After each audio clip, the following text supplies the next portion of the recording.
வட்டியில்லா நகை கடன் தருவதாக கூறி மோசடி செய்த Chennai Ruby Royal jewellers and bankers நிறுவனத்தால் பாதிக்கப்பட்ட இஸ்லாமியர்கள் கடை உரிமையாளர் மீதான சிவில் வழக்கை ரத்து செய்து கிரிமினல் வழக்கு பதிவு செய்ய வேண்டும் என வலியுறுத்தி சென்னை உயர்நீதிமன்ற தலைமை பதிவாளரிடம் மனு அளிக்கும் போராட்டத்தில் ஈடுபட்டுள்ளனர். விவரங்களை தருகிறார் செய்தியாளர் யுவராஜ். வணக்கம். விவரங்கள் என்ன சொல்லலாம்?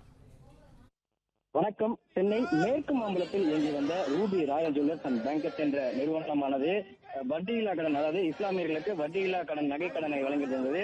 இந்த கடையின் உரிமையாளர் ரகுமான் இக்ரார் சென்னை உயர்நீதிமன்றத்தில் தனது நிறுவனம் 2019ஆம் ஆண்டு திவால் ஆனதாக ஒரு மஞ்சள் அறிக்கையை வெளியிட்டிருந்தார். இதனையடுத்து கிட்டத்தட்ட இந்த நகைக்கு வட்டியில்லா கடனுக்காக 3200க்கும் மேற்பட்ட இஸ்லாமியர்கள், சென்னை மட்டுமல்லாமல் தமிழகம் எங்கும் இருக்கக்கூடிய 3200க்கும் மேற்பட்ட இஸ்லாமியர்கள் இந்த வட்டியில்லா நகை கடனுக்காக வந்திருந்து ஒரு சவரனுக்கு 10,000 ரூபாய் என்ற அந்த இதில் வந்து தங்களுடைய நகைகளை அடகு வைத்திருந்தனர்.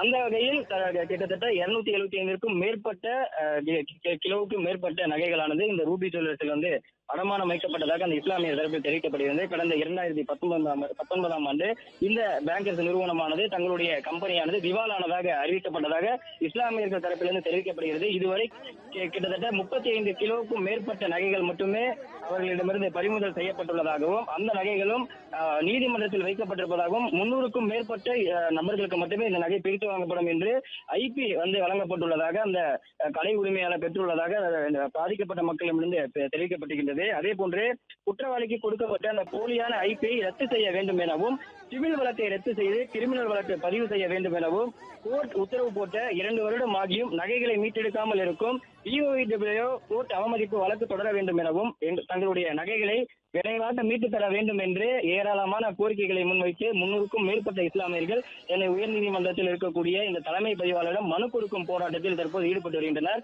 இந்த போராட்டத்தில் ஈடுபட்டு வரும் இந்த இஸ்லாமியர்களும் பொதுமக்களையும் இங்க இருக்கக்கூடிய காவல்துறையினர் பேச்சுவார்த்தை நடத்தி இங்கிருந்து கலைந்து செல்லுமாறு அறிவுரை வழங்குகின்றனர். இருப்பினும் காவல்துறையினர் பேச்சினை மீறி இங்க இருக்கக்கூடிய மக்கள் கோஷங்களை எழுப்பி தங்களுடைய அந்த போராட்டத்தில் ஈடுபட்டு வருகின்றனர்.